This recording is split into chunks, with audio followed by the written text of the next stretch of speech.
Vamos dar continuidade, então, ao ciclo sobre trauma e política. Hoje temos novamente a Miriam conosco, que foi a inspiradora desse ciclo, e depois, tal como nos dois encontros anteriores, a Felícia sobe e introduz as primeiras questões nesse diálogo que ela já mantém de algum tempo e, posteriormente, se abre para as questões do público. Então, seja bem-vinda mais uma vez, estamos aqui para escutar você. Bom, eu queria agradecer o convite do Mauro mais uma vez, né? Agradecer a presença de vocês mais uma vez, e mais do que agradecer, dizer que é muito interessante essa interlocução, né? A gente poder se debruçar sobre um tema, sobre um trabalho e efetivamente debater, porque é um tema que a gente vem desenvolvendo com os riscos que ele traz. Então, essa interlocução é preciosa, né? De ver até onde a gente conseguiu avançar, e acho que a conversa, a intervenção vai propiciar aí pensar as questões e formular melhor cada questão. Achei muito interessante, né, ter sido extraído do trabalho que eu apresentei aqui aquele último dia, esses dois termos, né, trauma e política, né, política, os dois pouco presentes no dia a dia da teoria psicanalítica e da clínica, né? E podendo ver que efeitos essa articulação provoca, né? Pensando também na articulação com a clínica e a psicanálise, né? Então, para Lacan, né, o conceito propriamente, ele não tem ele não é fechado em si mesmo, né? Ele produz efeitos dependendo com que articulação que ele se faz, né? Então, todo o seminário 11, por exemplo, onde você vai trabalhar, né, inconsciente repetição, inconsciente pulsão, inconsciente transferência, né, são efeitos de articulações novas, né, que tem seu sentido, não pelo conceito, né, por ele mesmo, mas por poder iluminar alguma questão, né, alguma questão relevante que se põe na clínica, que se põe para a psicanálise, né? Então, a gente está aqui trabalhando essa articulação, né, e acho que esses 6 encontros, né, estão sendo bem interessantes, né? A Felícia começou a trazer, né, trouxe toda uma série de desenvolvimentos, né, sobre essa articulação, trauma e política, né, pela via que ela tem trabalhado. Eu vou trazer alguns, depois a Sandra Berta vai trazer outros que ela também, né, tem refletido sobre essa questão. Então, eu acho que é muito fecundo aí esse diálogo que a gente está dando, né, trazendo desdobramentos e dando consequência aí para algumas questões. Acho que a Felícia apresentou aí várias articulações entre trauma e política, né, e mostrando, né, a dimensão política, e aí a gente concorda, tanto da clínica como de todo o campo da saúde mental, né? Ou seja, não há ingenuidade possível, né, dos discursos que a gente produz sobre saúde mental, né, sobre os sujeitos e os diagnósticos que imprimimos, né, e as formas como designamos e chamamos esses sujeitos, porque eles têm efeitos que, para além daquele enquadro específico que a gente está discutindo, né? Então, pensar, né, o conceito, mas também pensar o que ele produz, né, no campo da saúde mental, no campo da clínica, no campo da psicanálise, no campo da política, é essencial para a gente não, vamos dizer, não dar força para algumas posições, muitas vezes, que a gente não compartilha.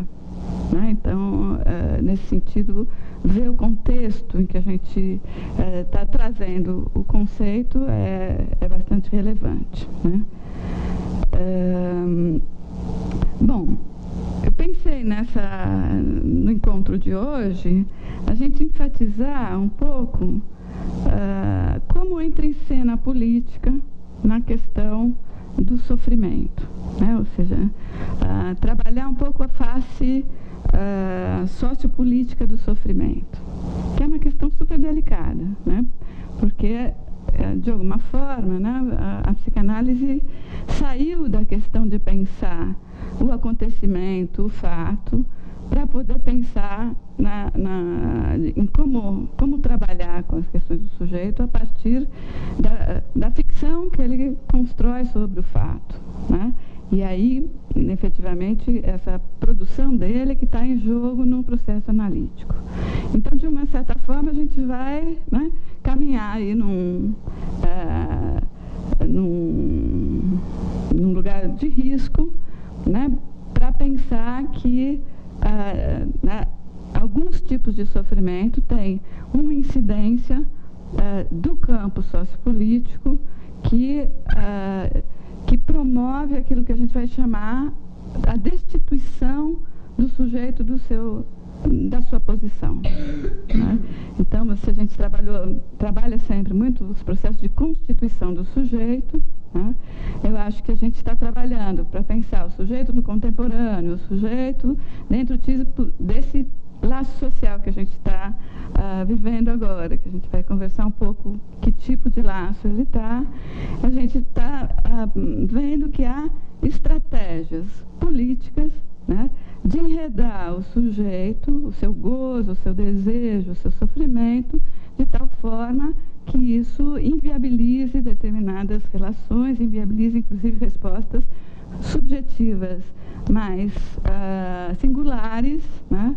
Assim como a possibilidade de ele se engatar politicamente, poder se defender. Né? Então, a gente vai trabalhar um pouco, né, nesse sentido, uma parte, né, do trabalho que a gente tem desenvolvido pensar em como, né, quais são as estratégias, né, dessa captura, dessa destituição do sujeito, as forças, né, contra a possibilidade do sujeito poder se haver com o seu desejo, poder constituir narrativas, poder constituir associações, né, não só fazer associações livres na clínica, mas associar-se livremente na política, né, na questão social, né, para, vamos dizer, produzir o mundo em que ele quer viver. Né? Então, nesse sentido, vamos trabalhar um pouco. Eu acho que o trabalho, né, nas situações limites, né, como no caso dos imigrantes e refugiados, como no caso dos adolescentes em conflito com a lei, como no caso das pessoas que estão em situações de extremo empobrecimento econômico, elas não só, né, nos permitem ver mais claramente esses processos, né, como também ver formas de resistência a esse processo. Né? Então, como que o sujeito subsiste, essa é uma aposta, do meu ponto de vista, uma aposta política da psicanálise, né, do impossível de governar, de como o sujeito, apesar de todas as estratégias, né, ocupa, né, uma posição de resistência a essa dominação. Né? Então, resistência aqui, né, eu estou usando de um jeito diferente do usual na psicanálise, né, que a gente está acostumado de pensar a resistência como resistência ao tratamento, né? Embora, vamos dizer, Freud inicialmente usou a ideia de resistência resistência aos pacientes que resistiam à hipnose, né? Então, vamos dizer, depois que ele vai trabalhando a resistência ao tratamento, né? Então, a hipnose como uma forma de tratamento, da qual ele abriu mão, né? Justamente por seu caráter muito mais de domínio do que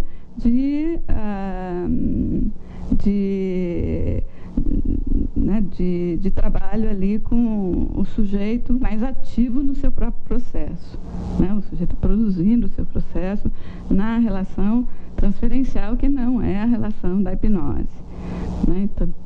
Então acho que tem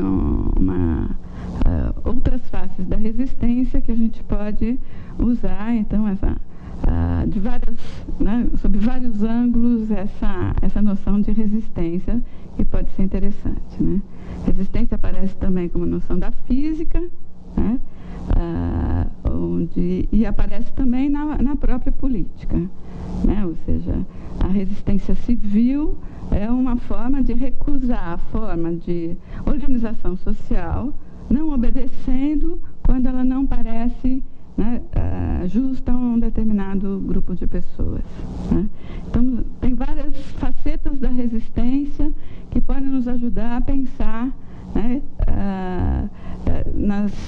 nas contra-estratégias que o sujeito constrói, né, para driblar as tentativas de dessubjetivação, de destituição do sujeito deste lugar, né? Destituição da sua fala, destituição da sua narrativa. Então, acho que, né, nesse sentido, pensei trabalhar hoje, né, mais, né, acho que a primeira vez eu trouxe mais a questão da clínica, hoje eu vou trazer um pouco essas questões para dizer que elas também nos permitir, vamos dizer, entrar em contato com esses mecanismos, nos permite também construir direções para uma clínica de sujeitos que estão, né, mais agudamente envolvidos nessas estratégias. Porque, vamos dizer, essas estratégias de domínio, desses discursos, né, que nos inserem no laço social e, portanto, nos concernem, né, elas atingem a todos, né? Nós estamos inseridos nesse discurso, todos, né? Os psicanalistas também. Mas essa tentativa de destituição de um lugar atinge mais agudamente alguns, né? Não há uma distribuição igual, né, de gozos e benefícios dentro do campo social, né? Freud já dizia isso lá na ilusão, como é que chama? O Futuro de uma Ilusão, né? Onde ele vai dizer, bom, todos perdem algo, né, para pertencer a um campo, ao campo social, à civilização, mas, né, essa distribuição não é igual para todos, né? Então, a gente vai pensar que, né, determinados atributos, seja econômicos, né, em termos de classe social, seja étnicos, seja religiosos, são, vamos dizer, ganchos para produzir e para incitar que alguns paguem mais a pertença, né, de uma forma, pagar a ponto de não poder, né, constituir aí uma pertença no laço social que lhes permita, uma pertença que lhes permita dentro de se articular com o seu desejo, com a sua singularidade, né?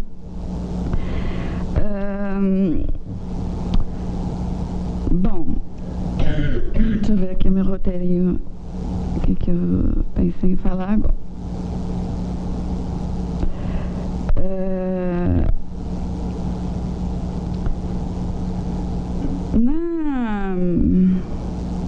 Já não vai servir mais para nada esse roteiro, porque eu já falei tudo diferente. Então, nessa ideia de que dos modos, então, de articulação do laço social de tal forma a ter uma incidência sobre o sujeito, sobre o seu luto, sobre o seu narcisismo, sobre as suas identificações, né? Um dos pontos fortes que eu tenho trabalhado com essa hipótese é de que, né, principalmente, né, no laço social contemporâneo, que é pela via, né, do discurso do capitalismo e da globalização, né, há uma certa tentativa de tomar, né, o discurso social, né, que diz do laço social, o discurso do social, como se fosse o discurso do outro, o discurso do grande outro, né? O discurso do grande outro, ele articula, ele insere o sujeito no campo dos significantes, né, no campo da linguagem, né, que é traduzida, né, pela articulação significante, ou seja, o campo dos significantes, ele, né, que tem na própria ideia do significante, não tem um sentido em si, não tem um significado, né, articulado necessariamente a ele. Esses sentidos e articulados e significados são articulados e produzidos na relação, né, do sujeito produzindo aí uma história pessoal para além da história dele no laço, né? E vamos dizer, essa captura, né, ou essa colagem, né, onde o discurso social, né, que é necessariamente situado num certo tempo e que é, né, articulado com interesses sociais, econômicos, políticos, né, articulados a certas normativas de poder, né, né, então vamos situar o laço social como laço discursivo e o campo do outro como um campo de constituição do sujeito, onde ele teria a possibilidade de se constituir como tal, né?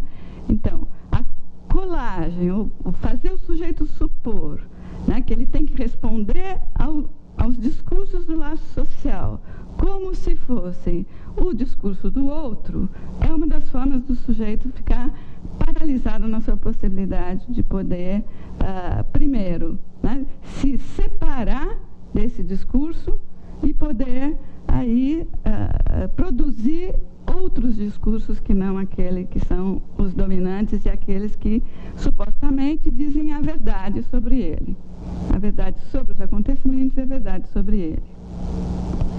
Então, né, eu acho que esse é um ponto, né, que eu tenho pensado como bastante importante nesse tipo de sofrimento, né, que não é o sofrimento neurótico, né, dos impedimentos, que não é o sofrimento da dor de existir, que temos todos, né, os impasses na vida, mas onde o sujeito é retirado do amor e do trabalho pelas privações que lhe são impostas, pelas violências que lhe são impostas, né?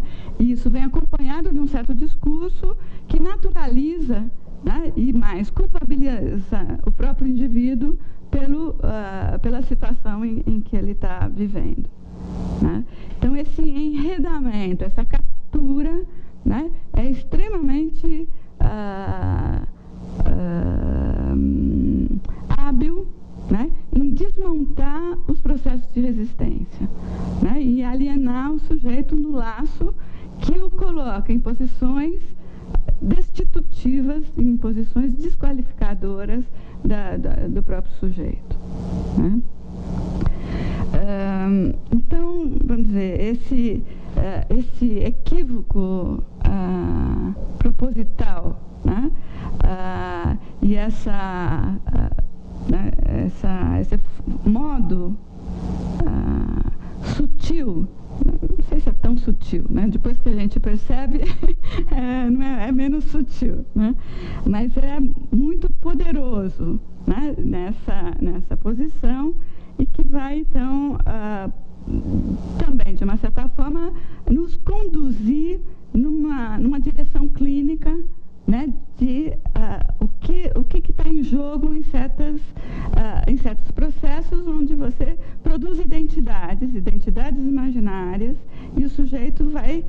isso perdendo o seu nome, perdendo a sua identificação, perdendo a sua multiplicidade de gozos. Então, falar do drogado, falar do criminoso, falar do adolescente, né, infrator, falar do imigrante que é colombiano, então também é traficante, né? Então, essas qualificações, né, que são redutoras da posição do sujeito e que permitem, inclusive, que se possa eliminar determinados sujeitos, né? Então, quando se matou alguém e esse alguém, né, é da periferia, é negro, é pobre e ainda bandido, né, não tem a menor repercussão, né, o efeito muito diferente se fosse, né, um outro, se fosse branco, se fosse classe média, se fosse, enfim. Né, então, não é sem efeito, né, a produção aí de certas figuras que são passíveis de serem dominadas, controladas e mesmo mortas, né?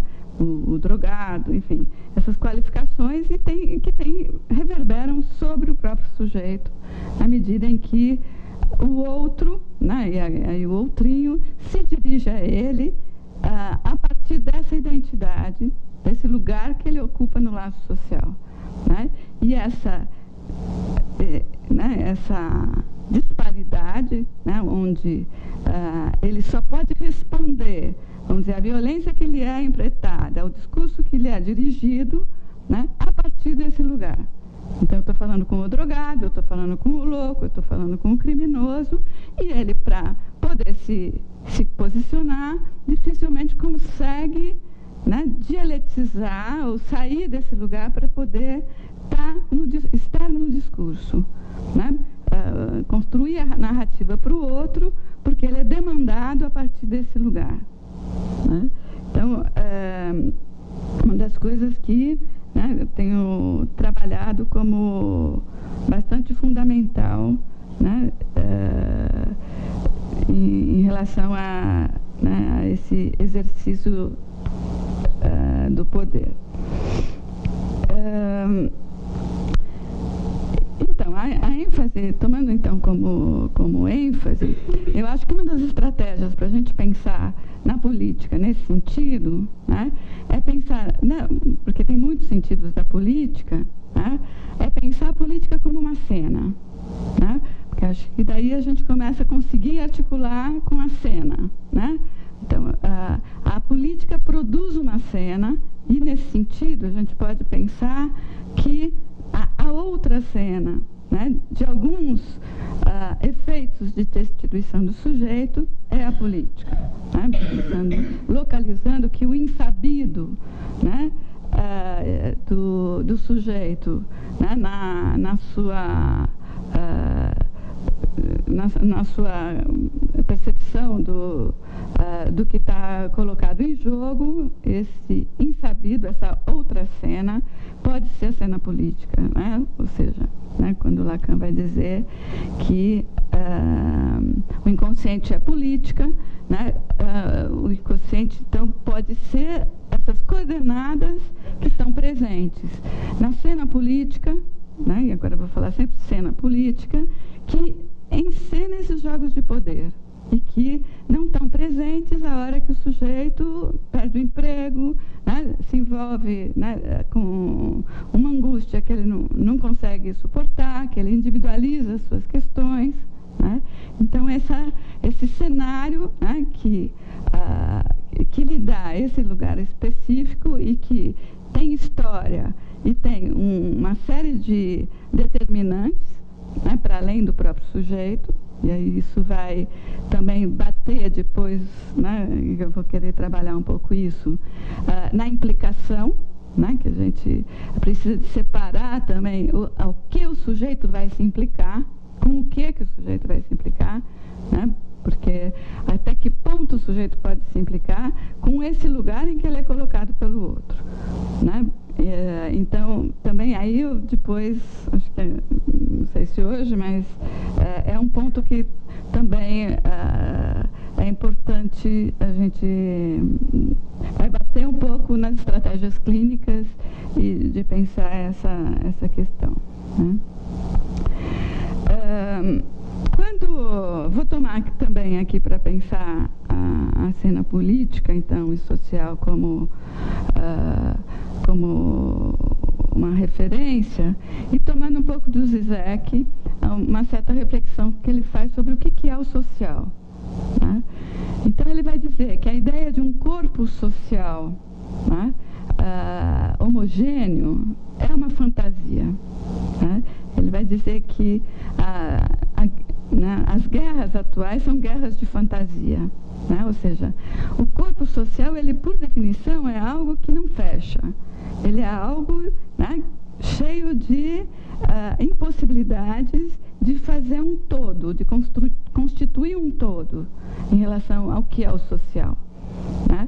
Então, a ideia de um social é, vamos dizer, algo que se produz para dar ao conjunto de pessoas que tentam, né, se organizar e conviver e constituir uma vida comum, né, a ilusão de humanidade, né, de uma unidade, de uma homogeneidade que induz a um estilo de vida né, proposto por essa cena social, né? Então, se eu não alcanço o nível econômico, as habilidades intelectuais, as habilidades, enfim, eu estou fora dessa cena social e esta é a cena social que existe, né? Então, Zizek vai trabalhar aí nessa produção do estranho, nessa produção do louco, nessa produção do criminoso, como a partir dessa fantasia de uma homogeneidade do que é o social, né? Então, nesse sentido, pensando que o social não existe, né? E nesse sentido, ele só existe como uma fantasia induzida para que os sujeitos, né, se amarrem de um modo específico e se submetam a modalidades de laços específicos dentro desse campo, né? Ou seja, essa modulação, essa organização, ela pode ser de inúmeros modos, né? Então, principalmente, né, depois do capitalismo avançado, onde se chegou a proclamar o fim da história, né, ele traz muito marcado essa ideia de que, né, este modo de compor a cena social é o único possível, é o melhor que se tem, né, onde não tem o que avançar, não tem o que transformar, né? Então, esta é uma força discursiva, né, que faz laço social e que, né, submete os sujeitos, se eles não dialetiza essa noção nesse laço, né? Então, acho que a gente pode fazer uma certa analogia, vamos dizer, da ilusão do corpo, da ilusão do eu, né, constituído no espelho, como um corpo integrado e organizado, com, né, a questão do pulsional, né, da vida pulsional, que faz um outro tipo de arranjo, né? Então, as modulações, as construções do que é essa cena social, né, são induzidas como, né, esse corpo integrado, esse corpo social, e que precisa de estar disposto necessariamente com as suas partes já constituídas, né? Então, ou seja, deixando de fora, né, todo o sentido, toda a produção de um sujeito que constrói o próprio campo social onde ele vai poder viver, né? Então, eu acho que dentro da psicanálise, a ideia de inconsciente fura essa ideia, né, desse campo social constituído e a que todos precisamos nos submeter, né? Acho que a subversão que a psicanálise faz vai na direção de que por essa constituição não toda do sujeito, né, não toda ego, né, mas, né, por esse furo que o inconsciente promove na própria ideia do ego, isso, vamos dizer, nisso reside, né, a grande possibilidade de resistência do sujeito. Ou seja, a potência do inconsciente, né, é o que atualiza o sujeito e o que ajuda ele quando ela, né, tem uma escuta, quando ela é posta, né, para se atualizar, né, ela possibilita que o sujeito faça um furo nesse discurso do laço social e, portanto, possa reinventar um lugar para ele nesse laço, né? Então, eu acho que né, nesse sentido, que a psicanálise tem um lugar, né, e tem um lugar subversivo, né? Tem até uma frase que eu adoro, que é, nesse sentido, o psicanalista é um terrorista, né? Porque ele vai desmontar toda essa tentativa, né, que o laço social faz de se pôr como, né, um único modo de poder se compor na civilização, se compor com o outro, se compor no laço com o outro. E aí já comparece, então, uma outra modalidade de pensar a política, né? Não só como... Então, né, tem uma dimensão da política, que são, né, os laços de poder, de domínio, enfim, de ordenar o mundo do outro, né? Mas também tem uma concepção de política que vai aparecer em vários autores que vão ajudar a gente a pensar essa concepção, né? Desde Walter Benjamin e os seus Hannah Arendt, né? O Agamben, né? Que vocês já também trabalharam aqui, e outros, né? Que vão pensar também o campo da política como campo da produção de um mundo comum, né? Então, a ideia de pensar uma possibilidade de produzir o comum, né? Que não é nem eu me adaptar ao seu, nem você se adaptar ao meu, né?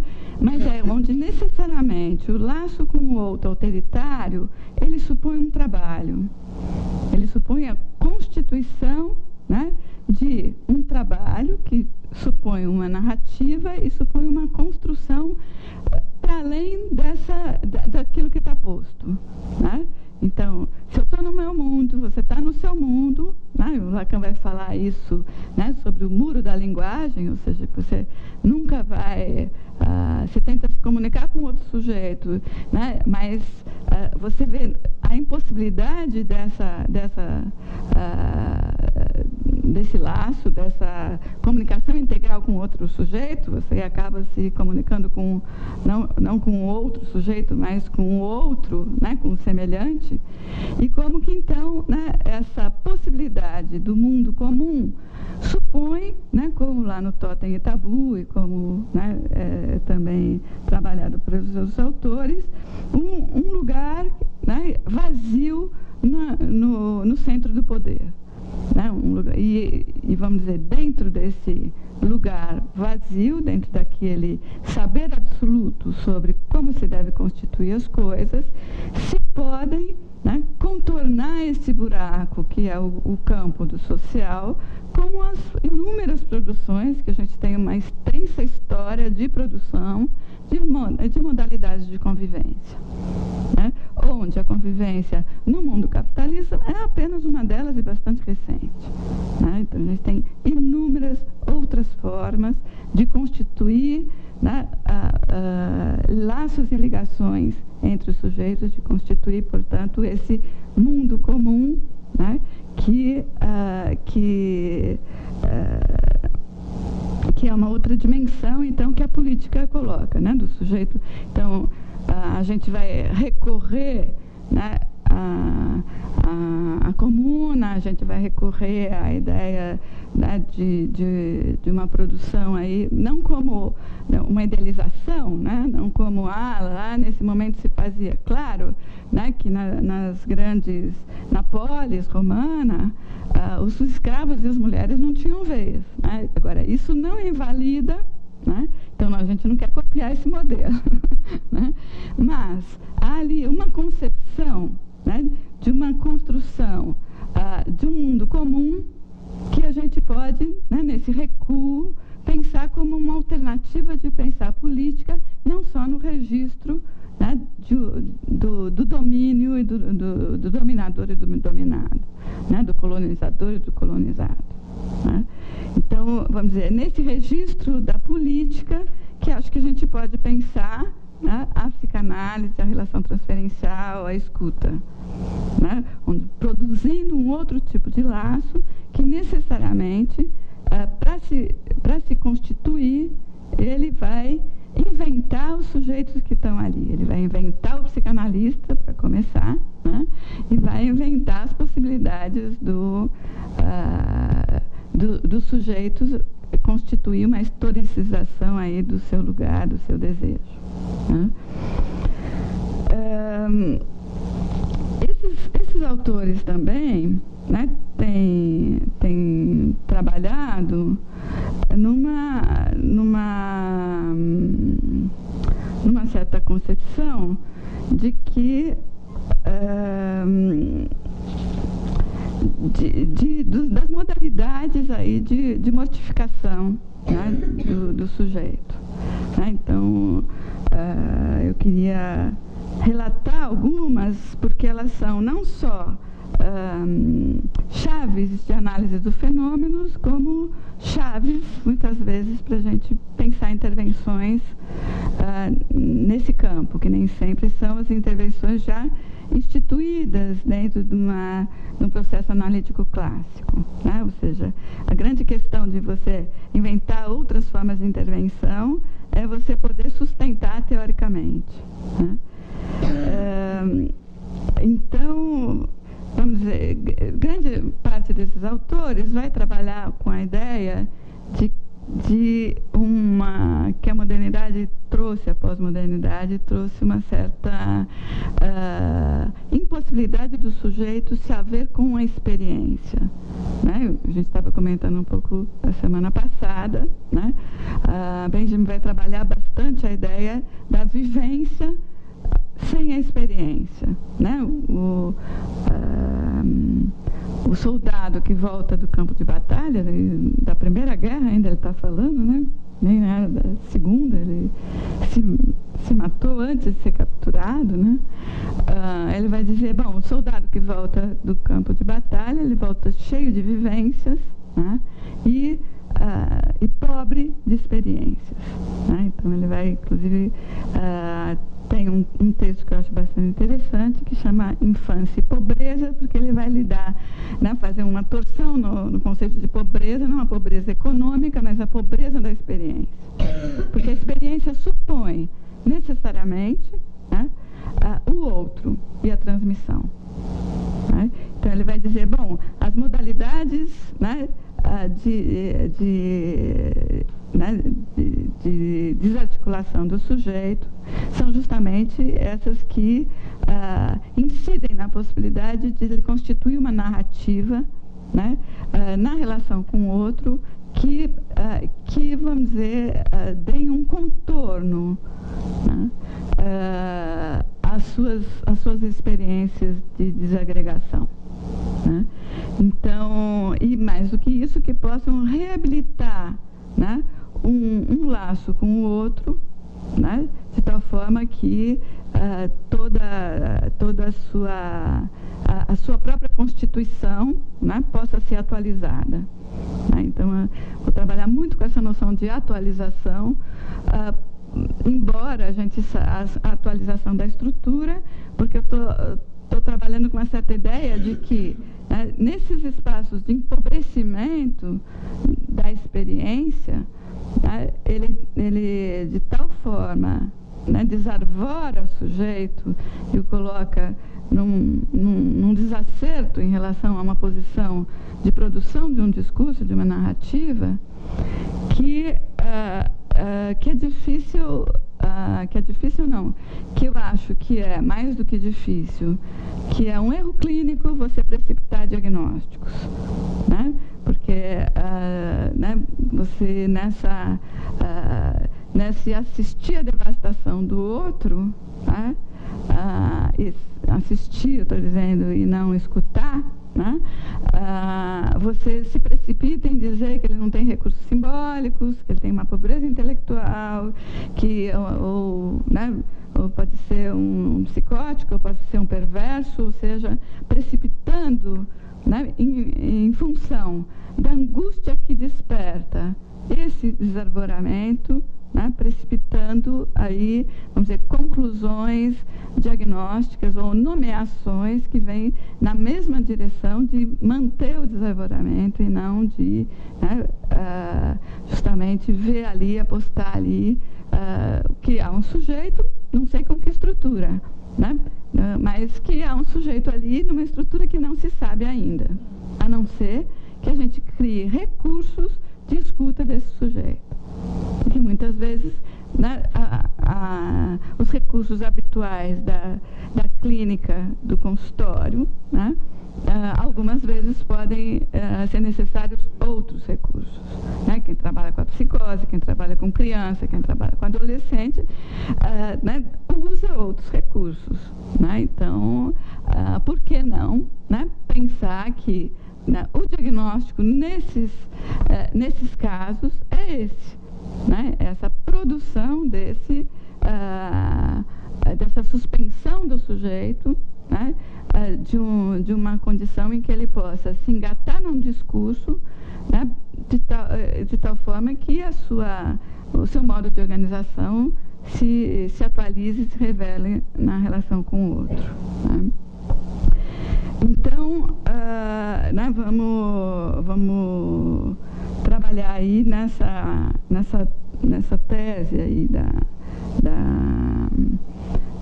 da ideia dessa questão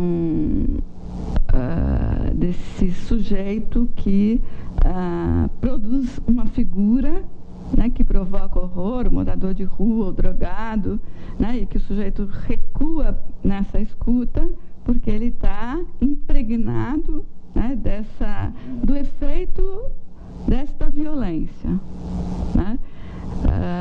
Então, eu estou chamando de violência esse tipo de discurso, né? Porque também acho que a gente tem dois planos de violência.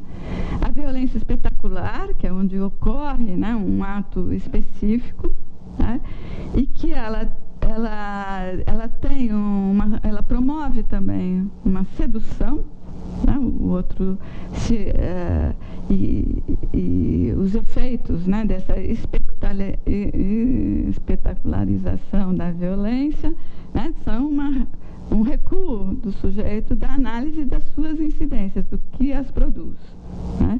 E tem esse outro tipo de violência que é muito mais silenciosa, mas é tão insidiosa, né, quanto a outra, no sentido de, né, desse apagamento do lugar do sujeito pela precariedade em que ele é colocado, né? Então, tem a ver com, né, se a gente for pensar, não tanto com a castração, mas com a privação, né, se a gente for pensar dentro dessa perspectiva.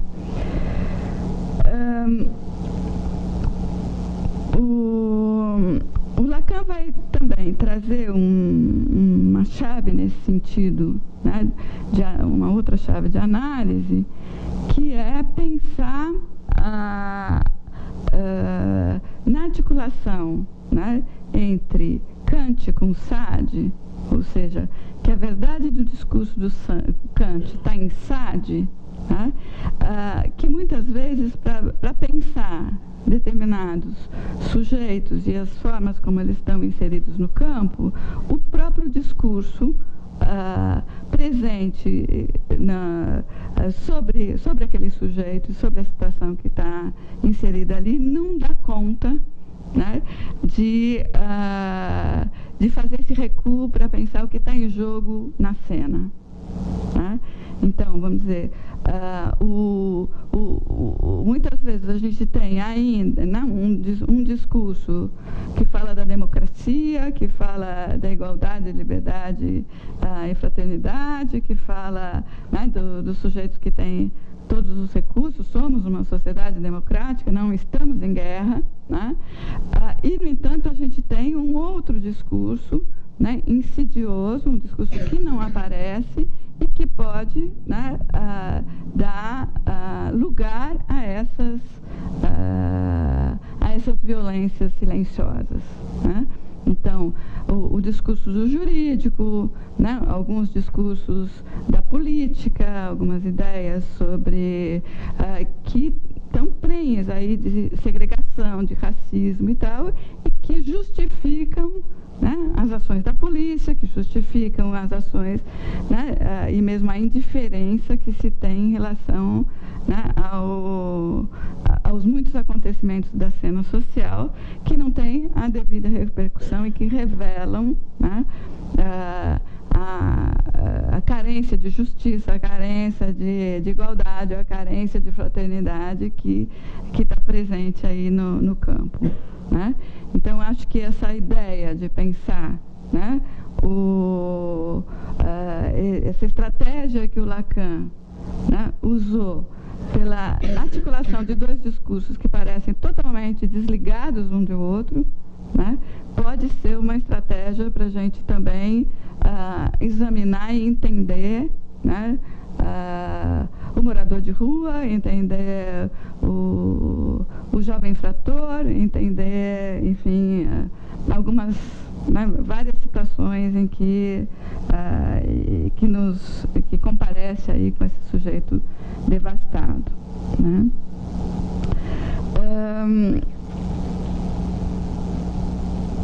Um outro recurso, né?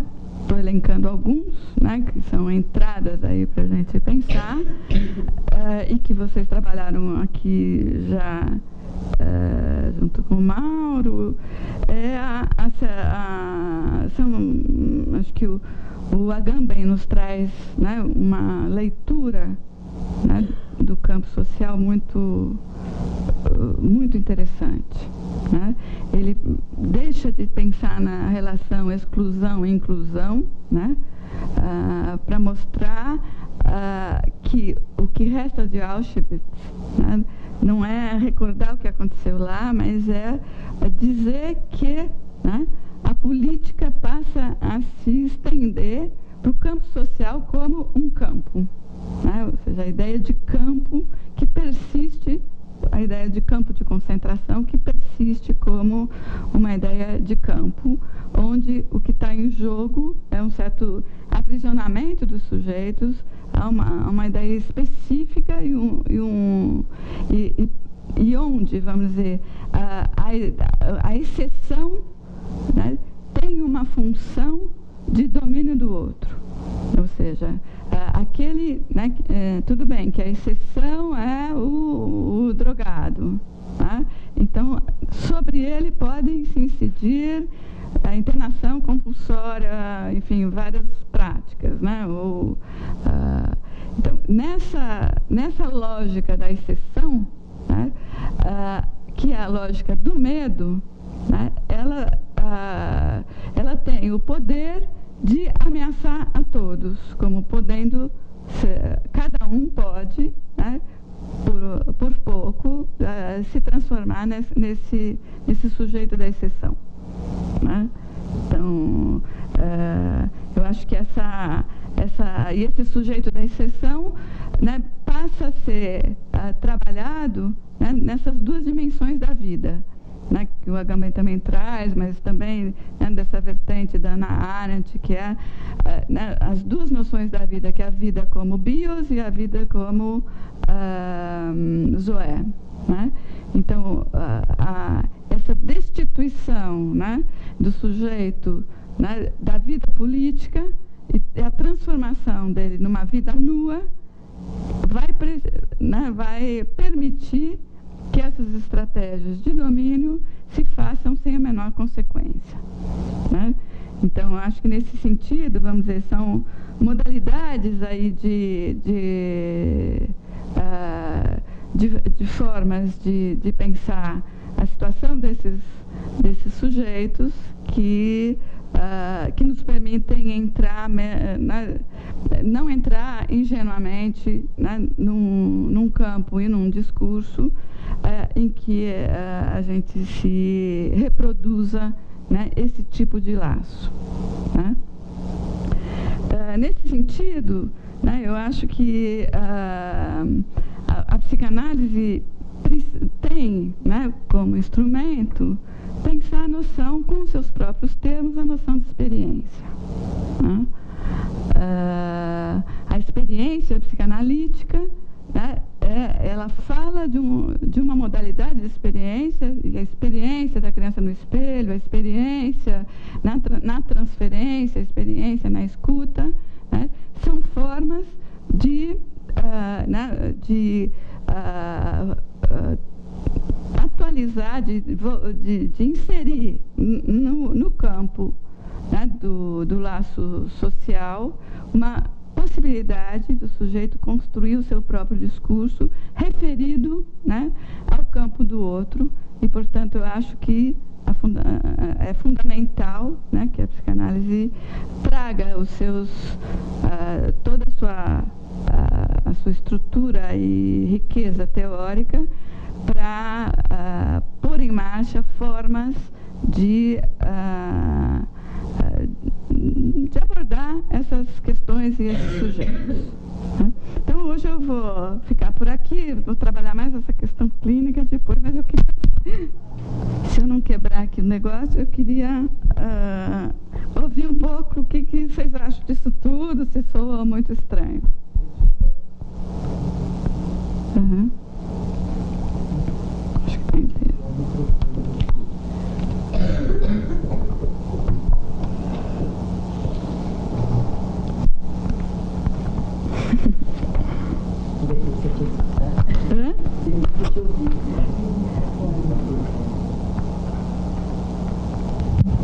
Deu.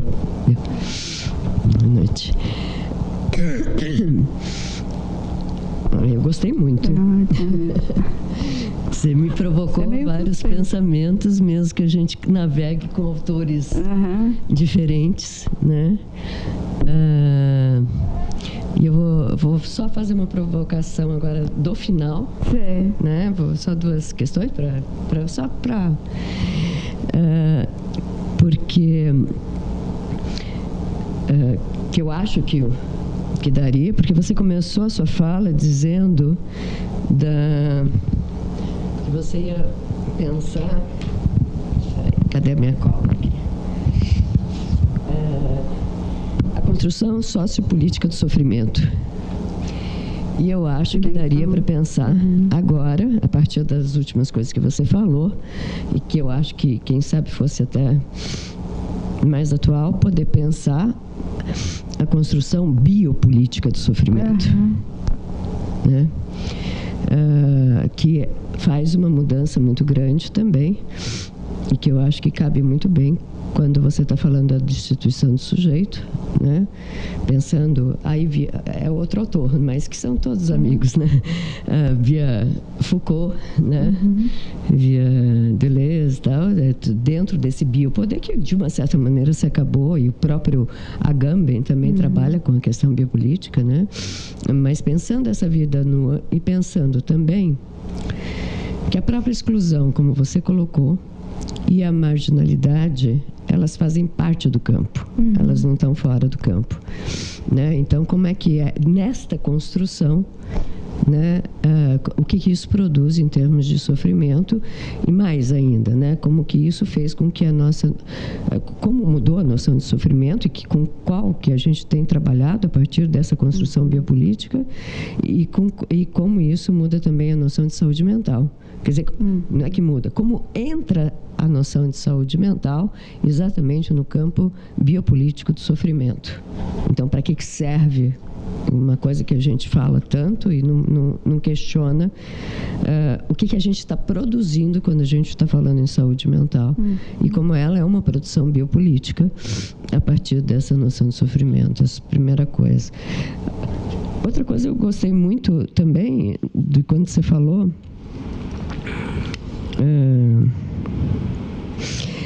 eu ia fazer uma pergunta, mas agora no final você disse que você não vai falar hoje, porque você também começou dizendo que para poder pensar resistência, né? Mas você disse que essa parte você vai deixar para a próxima vez. Eu fiquei curiosa, né? Como é que você pensa a resistência? No meu caso, quando eu penso isso, eu penso que a própria clivagem é a resistência. Né? Que eu queria, da outra vez falei que é exatamente a possibilidade do sujeito se clivar, que é uma forma que ele encontra de contrapoder, como você disse, né? Uma linha de fuga, e que oferecendo a dessubjetivação para o outro, ele se subjetiva em algum lugar. Ele se mantém. Né? Pensando, acho que mais por umas vias deleuzianas aí que eu andei juntando Deleuze com Ferenczi, né? Só uma observação, porque o pessoal esquece que foi Lacan também que realmente trouxe para o campo da psiquiatria a análise institucional. Quer dizer, ele trouxe a questão do político, né, no campo da psiquiatria, e que muito se trabalhou nos anos 80, 90, com a questão dos hospitais psiquiátricos, pelo menos na França, com a questão do pensar essa coisa dos sócios, de como é que ele produz o sofrimento, né, com a análise institucional e principalmente com a psicoterapia institucional, né, fazendo homenagem ao Ri, que ontem foi feita uma homenagem na França, no sentido realmente de poder, só que o pessoal esqueceu, porque como isso ficou muito conhecido via Deleuze-Guattari, quem começou essa conversa foi Lacan, né? De poder realmente perceber a relação de poder, né, que incidia no... E aí, a última provocação, você estava colocando que a política... Como é que é? Você estava colocando, né, Você colocou em termos de política e você foi para a situação analítica, né? Mas mesmo na situação... Uma coisa... Então, é isso que eu queria saber de você. O que eu entendo, não sei se é isso que você está dizendo, você está pegando o termo política, e políticas nós podemos ter várias, inclusive no campo analítico, né? Mas que isso não significa necessariamente análise do poder, porque mesmo numa relação de análise, você tem uma relação de poder, né? E que poder analisar o próprio poder de uma relação, né? Poder ver que a análise de transferência é um poder também, né?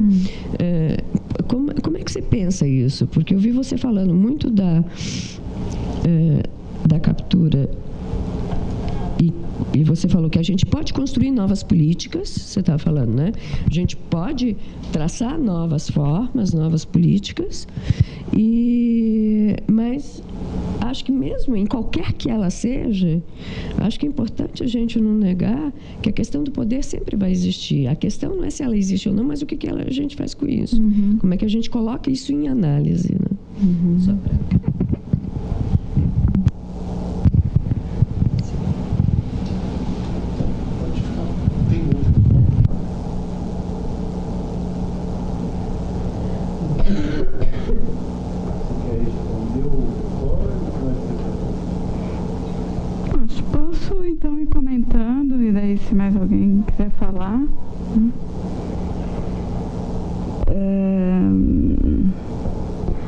relação ao comentário sobre a dimensão biopolítica do sofrimento, ou sociopolítica, né, eu acho que concordo inteiramente, né, quer dizer,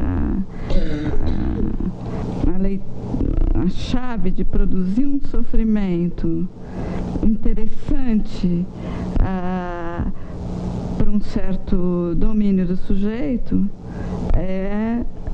né, para calar o sujeito na sua possibilidade de construir outros tipos de laço, né, tem se produzido, né, acho que grande parte dos teóricos tem mostrado essa ênfase, né, na dimensão bio, né, e a retirada do sujeito do laço, né? Então, eu concordo inteiramente, acho que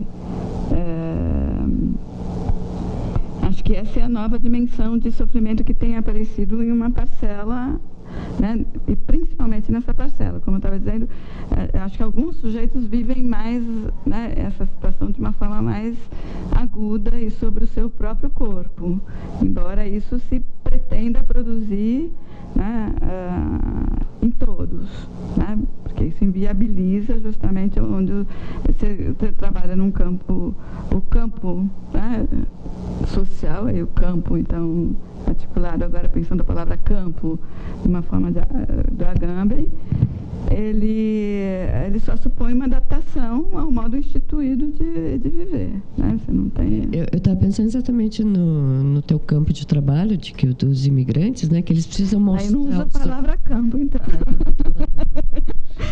É da praia. É da praia. Que, por exemplo, eles têm que mostrar o sofrimento para poder ser reconhecido como... Porque não tem, para poder ganhar... Não tem discurso, eu concordo inteiramente no que você falou, né? Essa questão da resistência, eu acho que começou uma certa discussão a semana passada com você, e eu acho que a clivagem é sim uma resistência, né? Então, e nesse sentido que eu estava colocando, que tem um certo debate com Agamben, né? Porque ele coloca como o sucesso da devastação, né? E eu acho que, né, no próprio relato dos sujeitos que saíram do campo de concentração mostram que essa devastação era transitória, né? Que, portanto, o não governado Freud, né, se mantém. É impossível governar integralmente, é possível, impossível, né? Ou seja, há formas do sujeito, né? Então, essa identificação, e daí a gente pode pensar no muçulmano do campo de concentração, mas a gente pode pensar, né, sei lá, namoradora da comunidade que se veste com um saco de lixo e cheira como lixo e fica sentada na porta da favela. Tem um processo agudo aí de identificação ao lugar onde o outro coloca, né, que provoca, de uma certa forma, um próprio horror, aquilo que foi produzido, né? Então, se ela tem eficácia política ou não é outra coisa, né? Mas que eu tendo, né, a conversar, a gente conversou um pouquinho, né, na semana passada, eu acho que, nesse sentido, ela é uma forma, sim, de se haver com o que foi feito dele e que não está em jogo só a sobrevivência, né? Está em jogo uma forma específica de viver, né? E mesmo de morrer, né? Não vou morrer do jeito que o outro quer, né? A gente falou um pouco do suicídio, né? Eu morro do meu jeito. Você me lembrou Estamira. Estamira, né? Então você tem figuras aí que falam, né, da resistência, que não é propriamente uma resistência ao modo de entrar, vamos dizer, numa lógica neurótica, né? Mas é sustentar diante do outro aquilo que ele produziu, né? Então, acho que uma vez eu apresentei isso, tem um artigo sobre isso, né, num grupo lá que trabalha com Agamben, e suscitou uma certa briga lá, né, porque tem algumas pessoas que fazem essa crítica,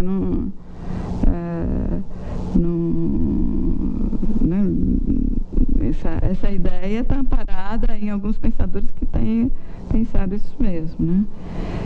Porque se você pensa como resistência, você pensa como uma forma de trabalho possível, né? Se você pensa, bom, acabou, né? Daí você se rende a que foi, não que o sofrimento não seja possível, não que a devastação não esteja lá, mas não é só devastação, não é só sofrimento, é também trabalho do sujeito de constituir essa modalidade de... Você vê?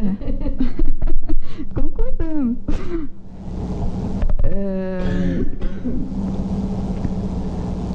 Então, acho que a conversa com análise institucional é bastante interessante, né? Porque ela aborda bastante Guattari.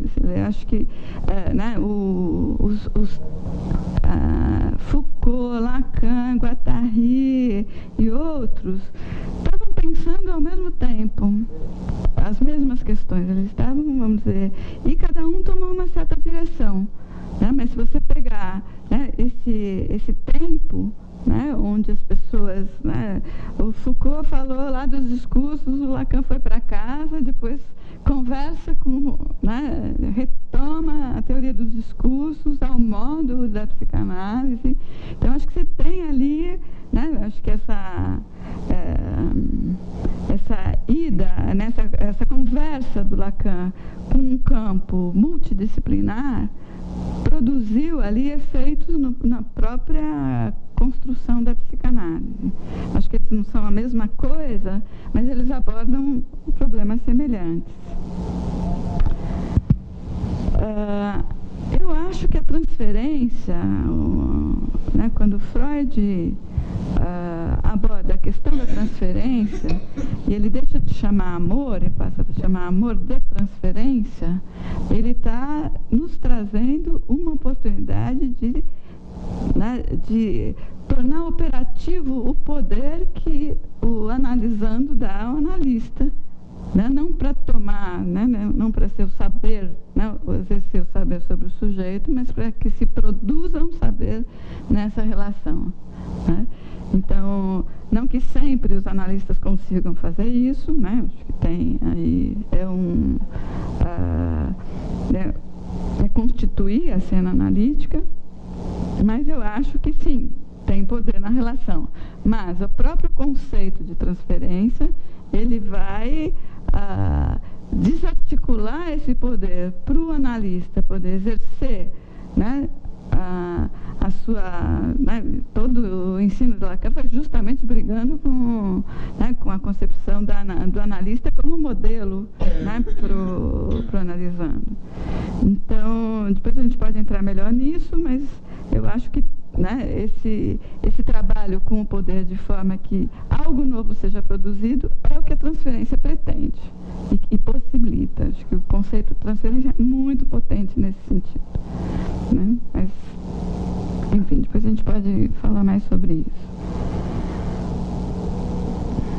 Quem quiser fazer perguntas, comentários.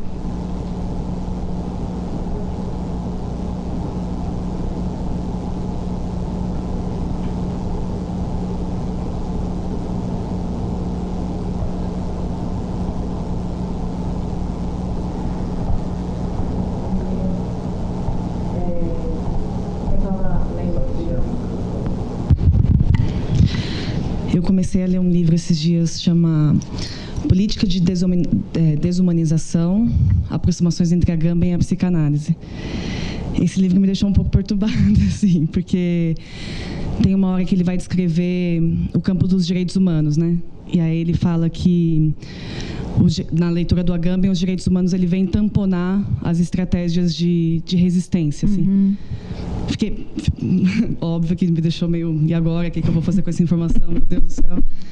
E aí eu fiquei pensando muito numa frase que você falou, assim, de construir possibilidades, estratégias do sujeito se engatar politicamente, né? Esse é o trabalho, assim, um pouco da direção.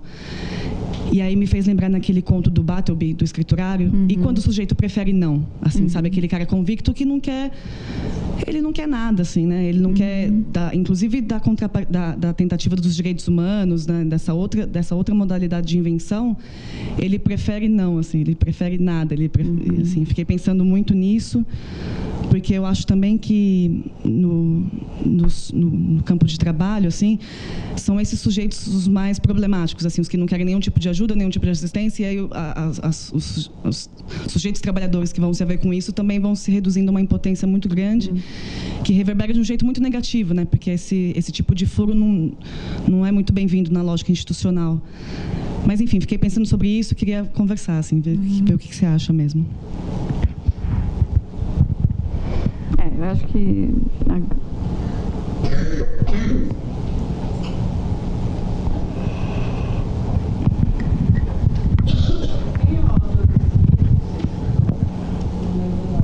É uma tese de doutorado de... Também não lembro o nome. É uma tese de doutorado, mas chama Política de Desumanização, das noções da psicanálise.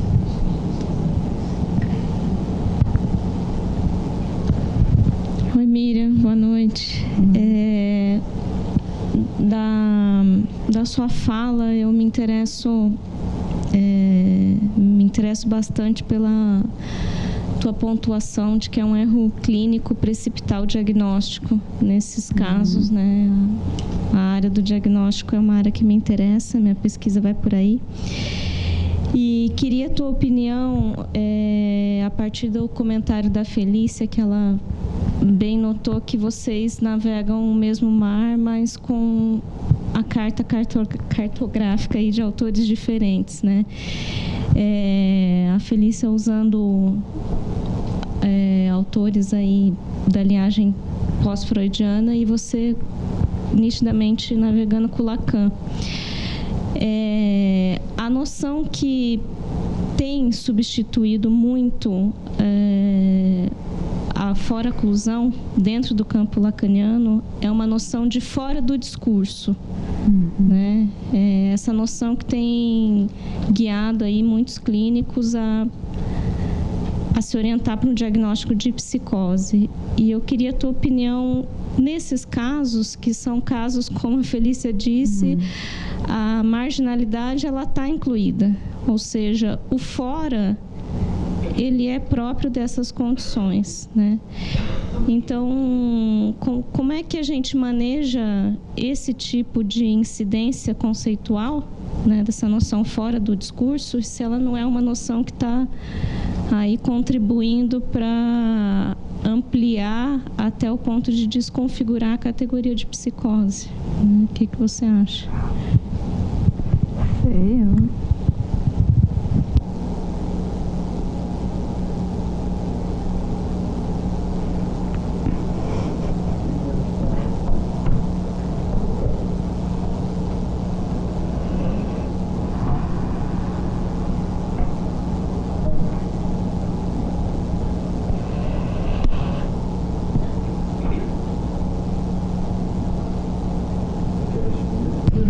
não fala enquanto eu vou pensando.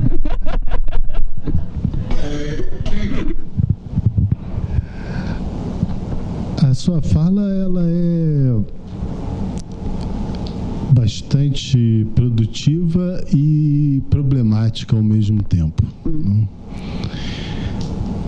Produtiva no sentido assim que se abarca um conjunto de questões que tem a maior importância, né, para cada um de nós, seja como clínicos diretamente ligados à prática clínica, seja como pessoas interessadas na extensão da psicanálise. Problemática porque essa vastidão de questões, para que a gente possa se orientar, a gente minimamente precisa precisar alguns campos de reflexão. Você agora mesmo no final sublinhou um deles, deles, que é o campo da transferência, onde o poder subversivo da psicanálise se realiza, né? E que responde de maneira muito direta a essa condição de desassujeitamento de muitos dos sujeitos que estão assujeitados. Então, o psicanalista, nesse sentido, de fato, ele mantém vizinhança muito próxima com o político, no sentido de permitir libertar a fala do sujeito e reinventar a posição dele no mundo, né? Mas eu comecei destacando isso porque, assim, eu sinto necessidade nessas discussões sobre política que a gente possa minimamente situar a coisa de como que, pela experiência da psicanálise, a gente pode promover essas contra-experiências que você levantou. E eu insisto nesse aspecto porque é um tema tão suscetível ao nosso cotidiano, tão suscetível ao nosso país, a uma realidade de assujeitamento que a gente vive, que há uma certa solidariedade de saída de concordar com tudo isso, mas concordar com tudo isso não significa que nós estejamos apreendendo a questão pela psicanálise. E toda a nossa dificuldade tem a ver com isso, né? Então, eu queria lançar um ponto que talvez, tanto você, quanto a Felícia, quanto outras pessoas, o Oswaldo está aí, que estuda Agamben também, e tem outras pessoas que estudam Agamben aqui no Vox, né? Me parece assim que tem um ponto decisivo que a psicanálise começa a desmontar através de alguns autores, que é, pegando o comentário que você fez do Zizek, que é a ideia que nós temos sustentado até então, fantasmática de democracia. Da mesma forma que você disse que não existe um social, a democracia é um fantasma. Um fantasma no sentido assim, de que não existe essa democracia da forma como ela foi apresentada no mundo ocidental. E se ela é um fantasma, se a gente pode estudá-la como um fantasma, a gente pode aprender mais de perto de que maneira a propaganda da democracia, na verdade, serve para uma multiplicação da perversão no laço social. Se você pega historiadores, um deles que eu sempre me interessei em ler, o Eric Hobsbawm, por exemplo, ele diz que a democracia foi a forma que os americanos inventaram de invadir os outros países em nome de objetivos nobres. Agora, por que para um psicanalista a democracia ela não se sustenta nessa referência universal que ela se apresenta? Porque existe inconsciente. Então, é impossível haver essa igualdade, essa distribuição equitativa. Freud cansou de debater isso em relação ao marxismo, por exemplo, né? Mas havendo inconsciente, existe impossibilidade de universalização e equivalência dos sujeitos. Então, nesse sentido, quer dizer, se há uma linha de pesquisa que a gente poderia tentar avançar mais, começar situando de maneira resumida, e até eu digo assim, elementar, por que a democracia é um fantasma.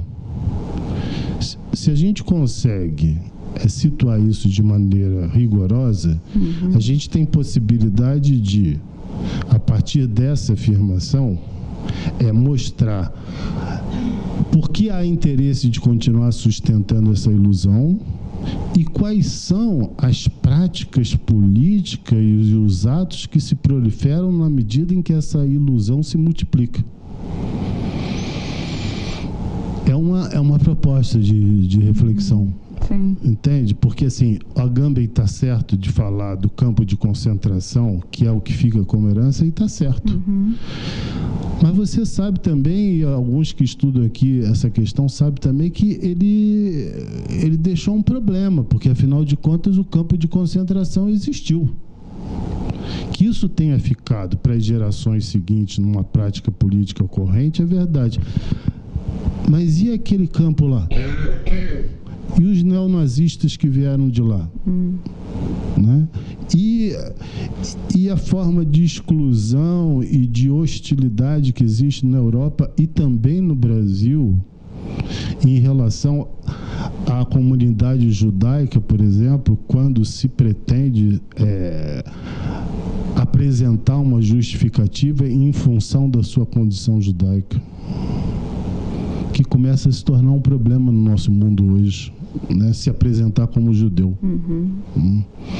Então, eu estou minimamente indicando isso porque a ideia do campo de concentração ela é fértil, mas é também isso, ela também é problemática nesse sentido. Por isso que eu acho que a possibilidade de pegar uma questão pelo lado do fantasma e pela instrumentalização que isso promove, eu queria saber de cada uma de vocês duas e que gostaria também que outros, particularmente aí o Oswaldo, pudesse se manifestar. Não deixa ninguém quieto, né?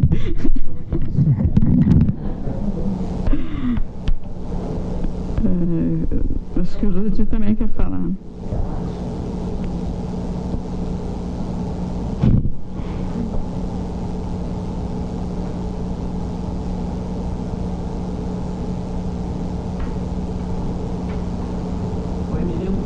Opa. Pegando um pouco o gancho da questão do Mauro, né, das precisões conceituais e dos campos em que a gente opera, você mencionou rapidamente o debate do Foucault e do Lacan na questão dos discursos, que é uma questão que me interessa, porque eu acho que tem uma tensão permanente ali nesse modelo construído por ele entre, digamos, uma questão mais propriamente social, né, Maio de 68 como pano de fundo, dizendo rapidamente, e a questão da prática clínica, né? E talvez a questão interessante daí seja justamente essa tensão. E aí eu queria saber de você qual é a sua opinião, na sua opinião, qual conceito de poder e de política está em questão nesse modelo do Lacan? Porque não é à toa, né, que pensando nessa construção, digamos, mais social dos discursos, apareça ali o discurso do histérico, o discurso do analista, né, o discurso da universidade, quer dizer, do mestre. Tem uma certa oscilação do campo de que cada um desses, de onde cada um desses termos vem.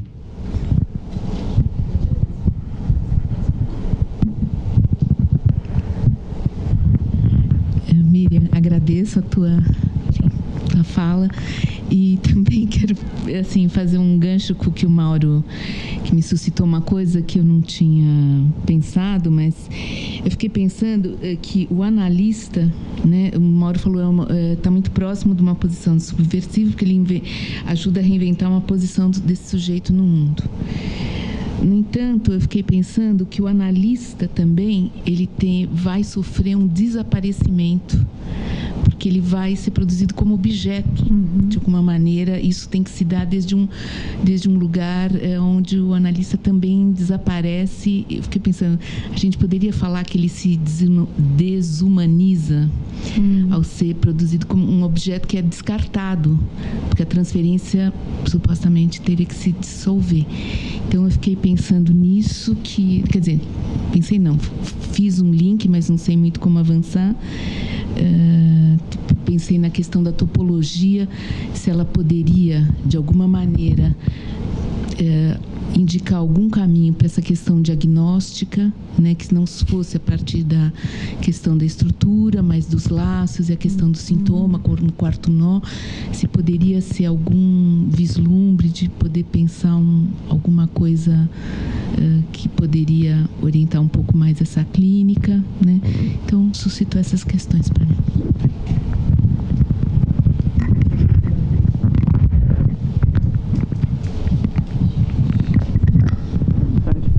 Então, Miriam, aprendi bastante também, mas eu tenho uma questão para você, que é a seguinte. Você fala em discurso, fala em social, e eu fiquei pensando onde é que vai parar a ideologia, né? Se ela está colocada no interior do discurso, porque eu fiquei pensando também, como é que a gente vai trabalhar com essa noção de discurso, introduzindo o político, já que ela não está, o discurso não está inserido nos 4, o político nos 4 do Lacan. E aí eu fiquei pensando na discussão do Althusser com Marx, né? O que vem antes, né? E aí eu senti a ideologia por fora dessa discussão, porque com Marx tem aquela história, né, do social para o ideológico, e o Althusser vai fazer essa reversão. Não, é do ideológico para o social. Aí eu fiquei pensando onde é que foi, na sua discussão, já que você toca nessas coisas, né? Como é que fica a questão da ideologia aí? Né? Se ela está identificada ao social, se ela está no discurso, porque eu acho que é preciso, ou se ela não está em lugar nenhum.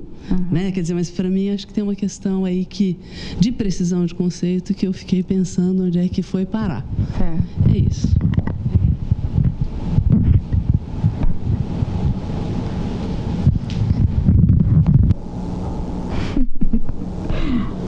Bom, mais alguém? Só isso? Vai, Paty. Faz, vá. Porque as questões são tão complexas que a minha é uma questiúncula.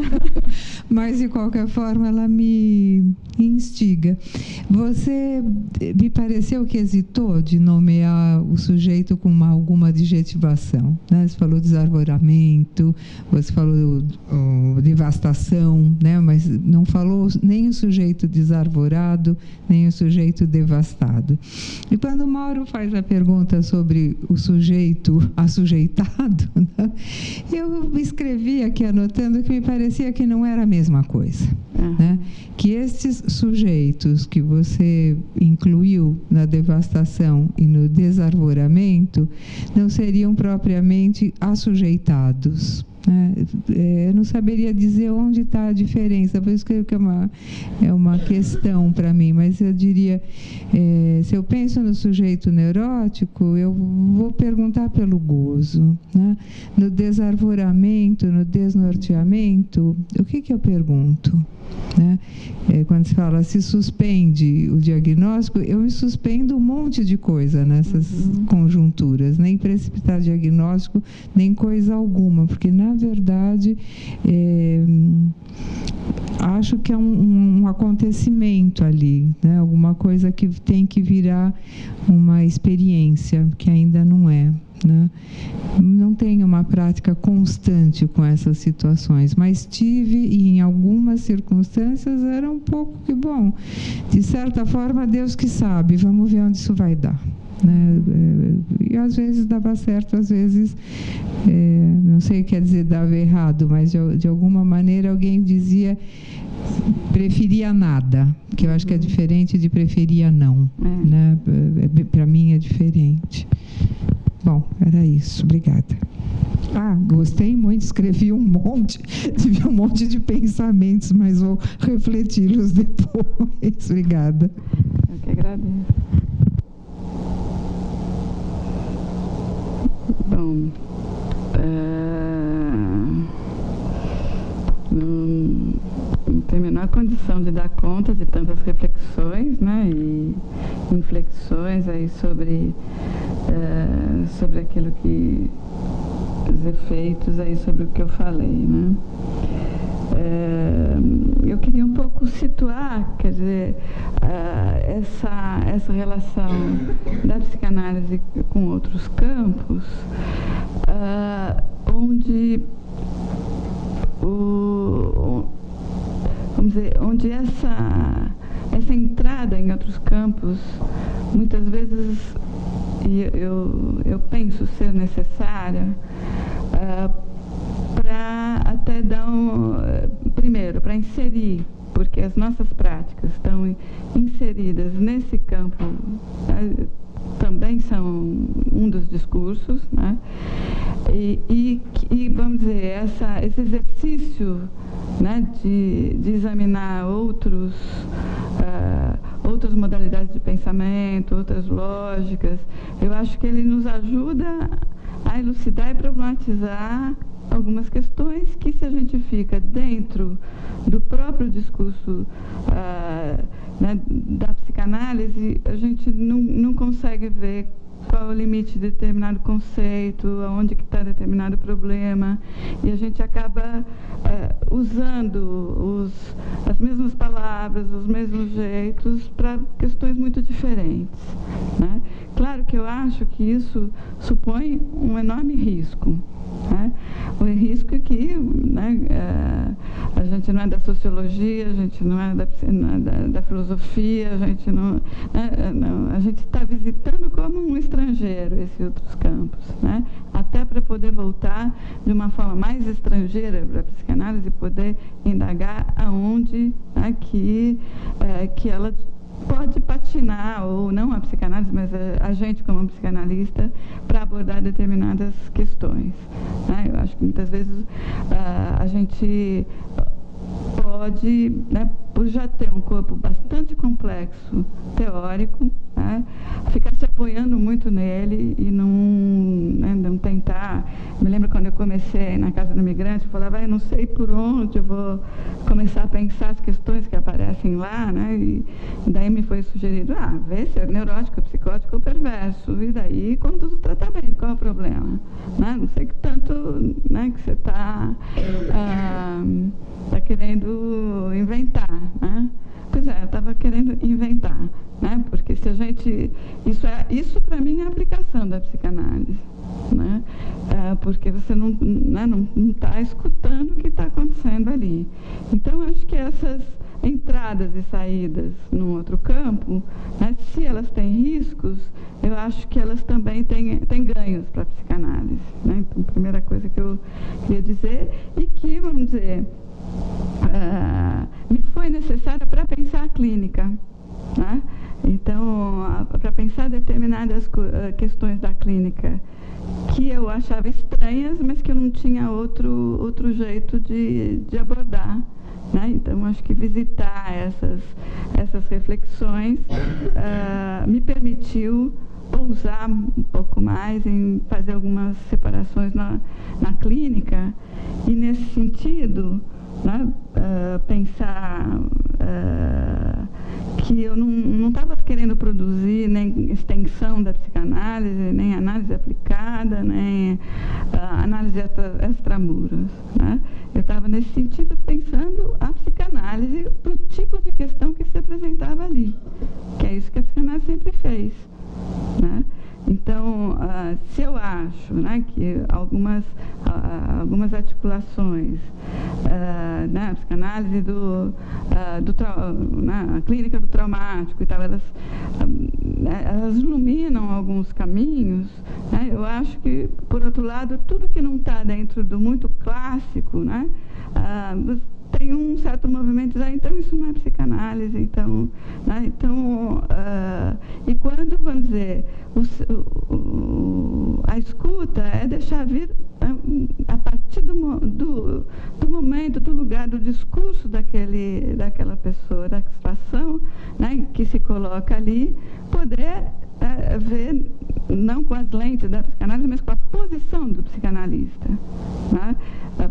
Para ver que conceitos nos servem para aquela situação, que conceitos a gente tem que, né, que aprimorar, que conceitos que, né, naquele momento né, para essa situação não é tão interessante, não são tão interessantes, né? Então, bom, vou misturar um pouco, porque eu não tenho a menor intenção de responder tudo isso. Eu acho que são questões super relevantes, são mais reflexões do que propriamente uma questão que se coloca para mim, vamos conversar, né? Mas, e nesse sentido, vamos dizer, o diagnóstico estrutural, ele se revela pouco produtivo, né, em situações dessa ordem.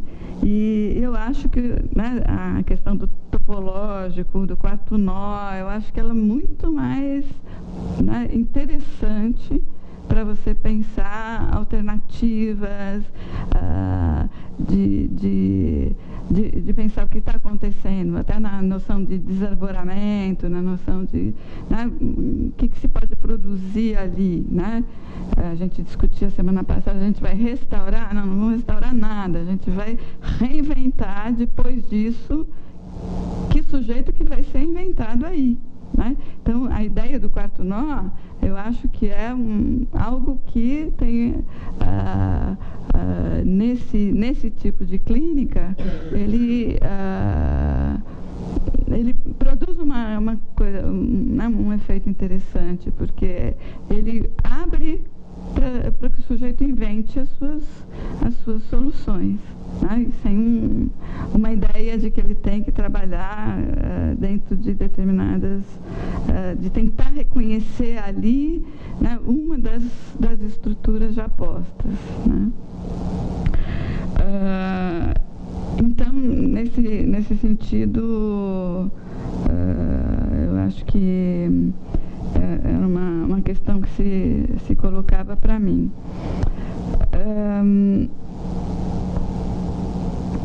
Eu não sei se você vai pensar em desconfigurar o diagnóstico de psicose, né? Eu acho que essa é uma questão que está além. Mas eu acho que tem um processo de melancolização, né, que está presente e que não necessariamente é psicótico e que, né,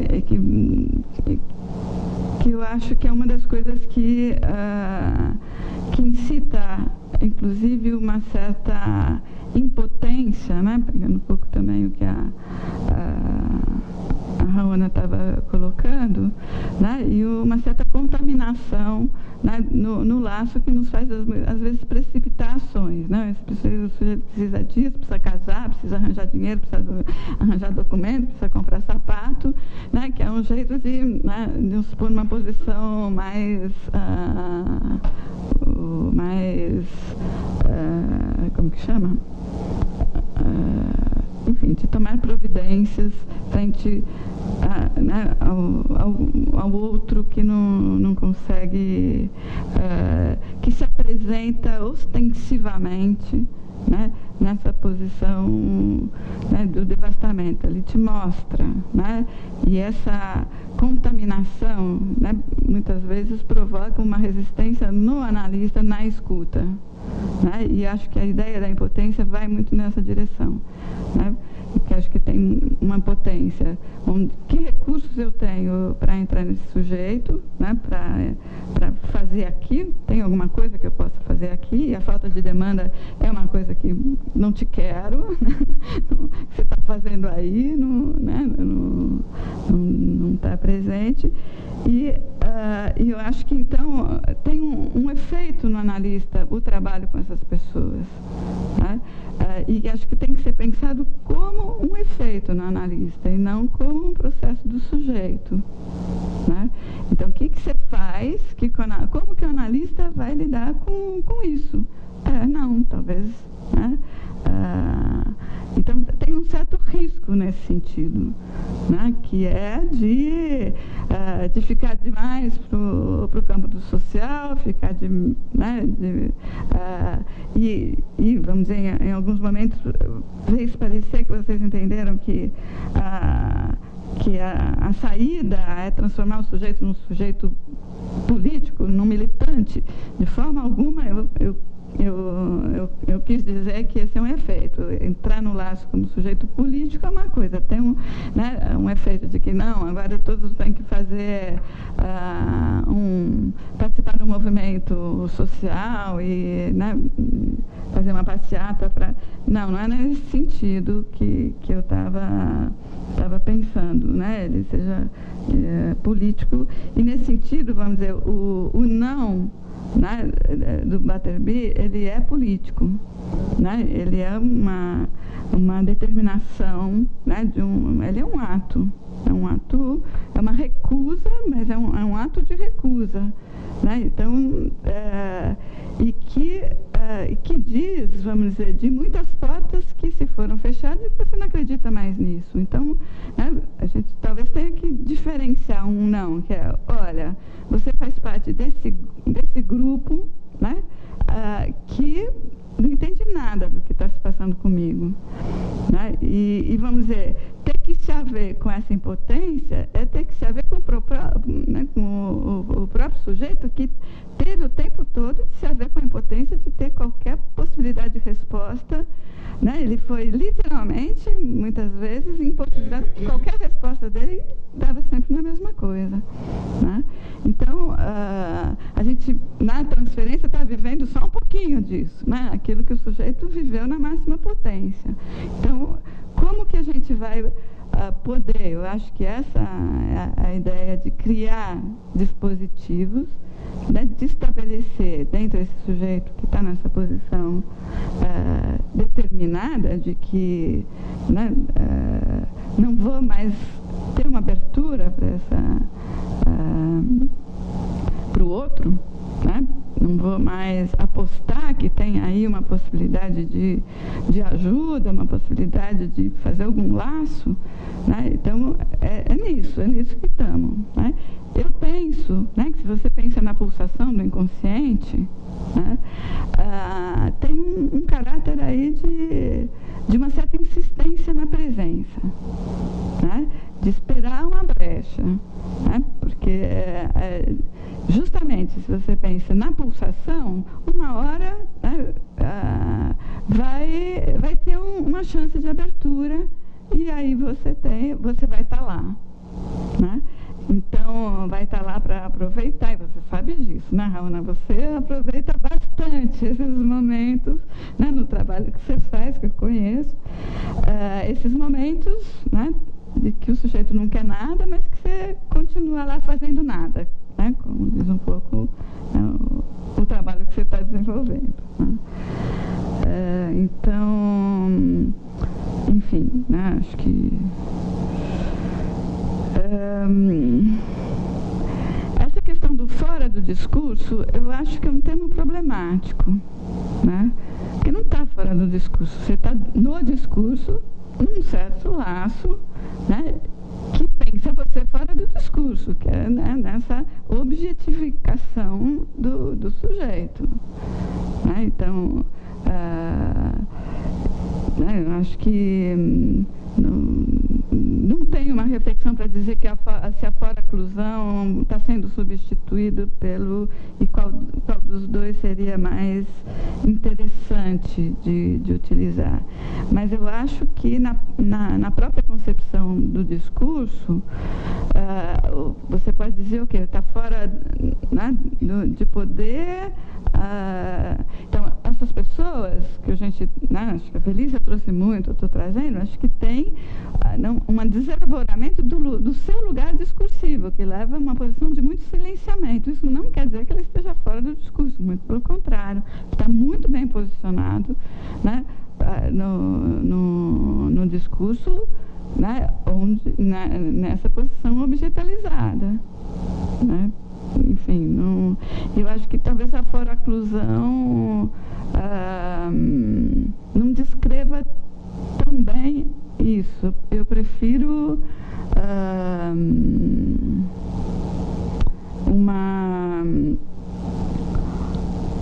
esqueci o nome agora de um conceito que vai falar desse obturar a perspectiva de significante da fala. Daqui a pouco eu lembro do conceito que eu acho que é produtivo, que provoca uma certa, né, impotência do pensamento, né, um monófrose. Eu acho que para essas situações, né, onde o sujeito perde essa potência da fala, de ter vários, né, sentidos e tal, a holófrose acho que é bem descritiva, né, dessa inibição do discurso. Acho que ela é interessante para a gente pensar nesses conceitos. Mas eu não desenvolvi isso muito, não. Mas estou pensando um pouco nessa direção da holófrose.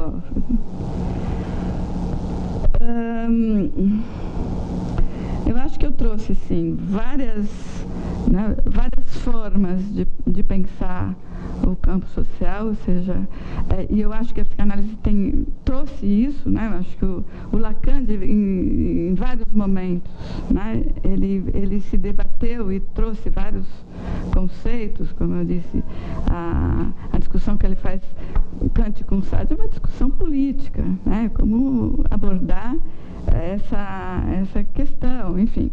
Então, eu acho que eu quis justamente trazer para vocês, olha, a gente tem vários recursos dentro da psicanálise para pensar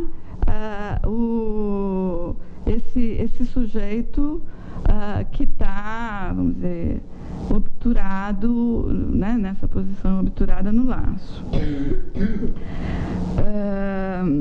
A ideia era um pouco essa, né? Talvez tenha ficado um pouco disperso. Acho que a ideia de pensar a democracia, né, e os impasses que ela traz, acho que tem vários autores que têm discutido essa posição da democracia como um ideal, né, assim como a ideia de desumanização, né, que discute a questão dos direitos humanos, né. Eu acho que o risco de falar de desumanização, de falar de, né,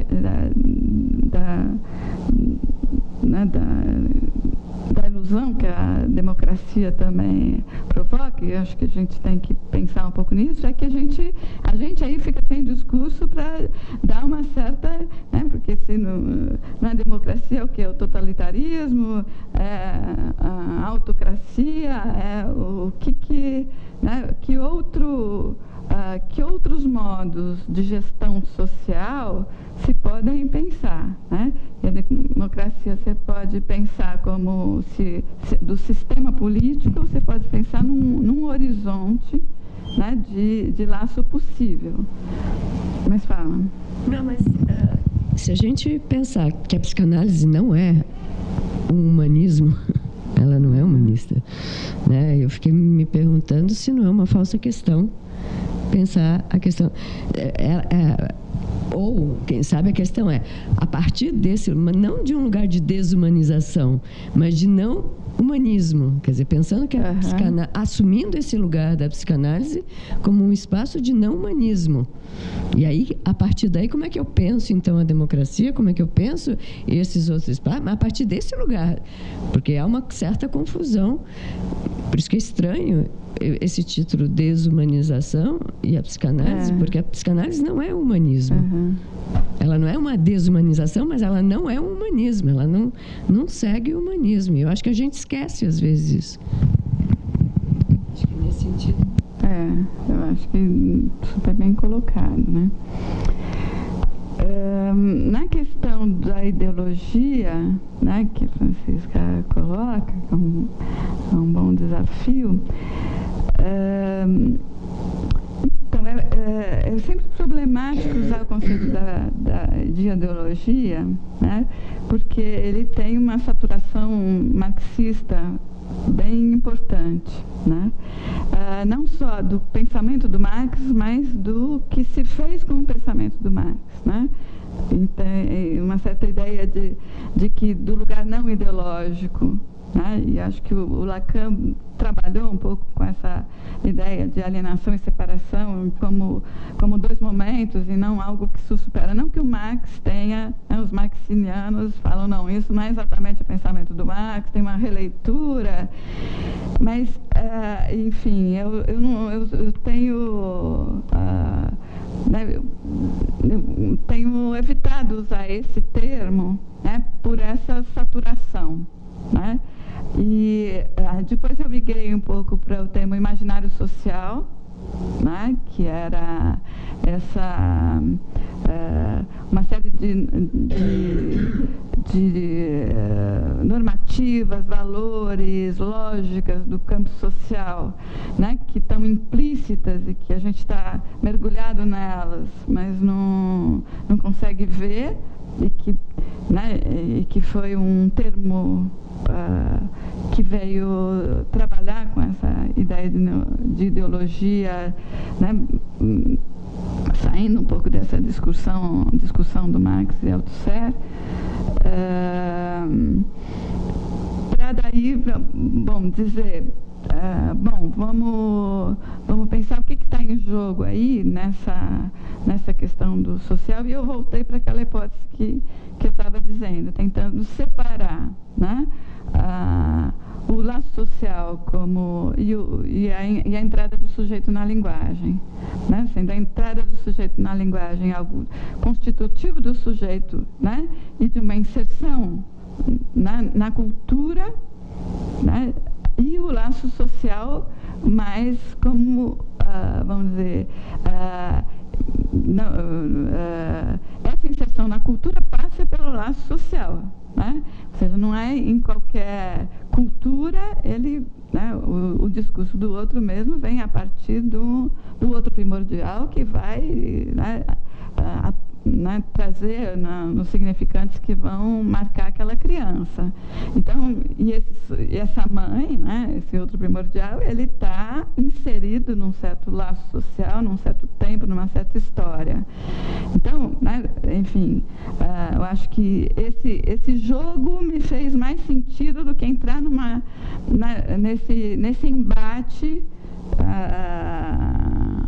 mais de áreas que não me atrevo a ficar discutindo. Acho que o Althusser ele vai trabalhar com o Lacan, né, fazendo essa inversão da proposta marxista,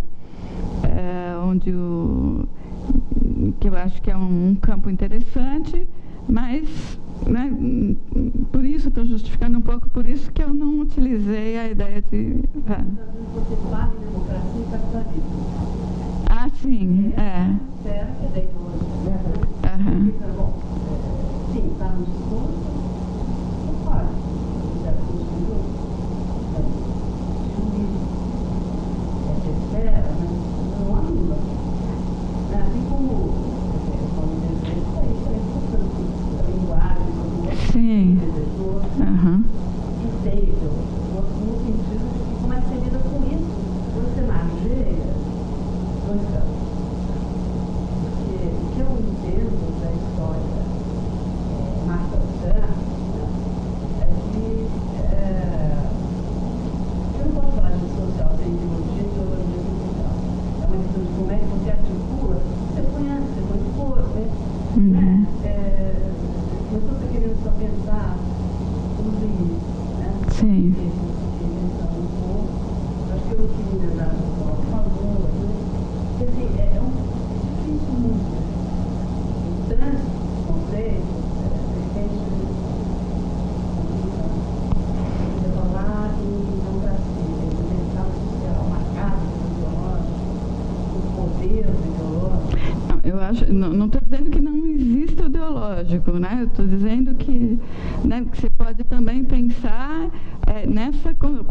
quando eu usei a estratégia, né, que o Zizek faz para pensar a questão do social, ele está mostrando o ideológico com uma outra lógica. Ele também está falando da dimensão ideológica como uma fantasia social, né? Uma fantasia social que desprega do social em si. Eu acho mais interessante, mais operativo, né, para pensar nesse sentido também, né? O Mauro colocou a questão da democracia com a... E aí não você está dizendo, né? Social, ideológico,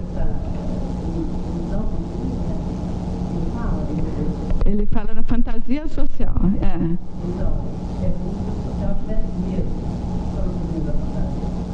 Ela é muito Então, mas eu acho... acho super interessante. Acho que essa conversa me interessa muito, porque eu acho que, né, acho que a gente está num terreno perigoso mesmo. Então, quando fizer social, uma fantasia social, então o social está origem. Sei. Né? Então, uma psicanálise está aqui de direção. Como é que ela lê? Esse pedaço que é crucial.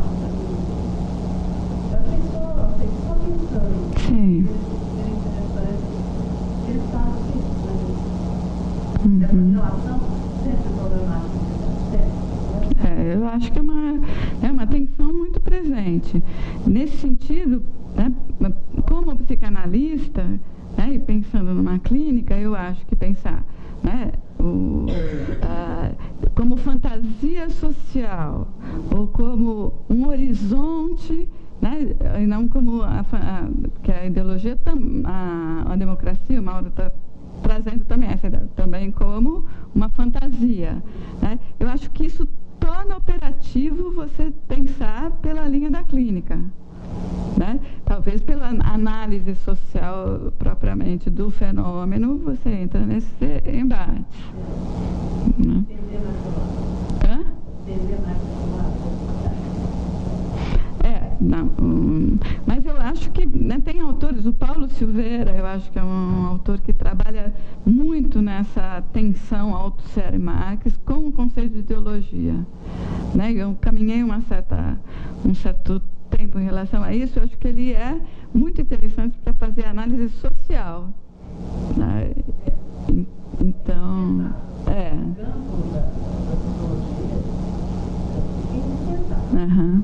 Sim, operar e com essa... Uhum.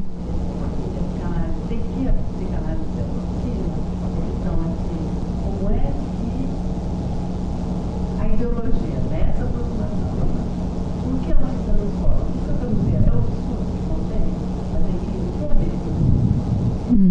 Mas eu estou pensando. Eu acho que certo, vamos... Não sei se eu consigo desenvolver muito mais nessa direção. Enfim, acho que várias outras questões aí ficaram para ser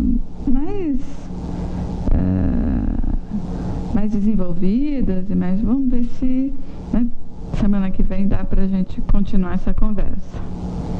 Obrigado. Nada.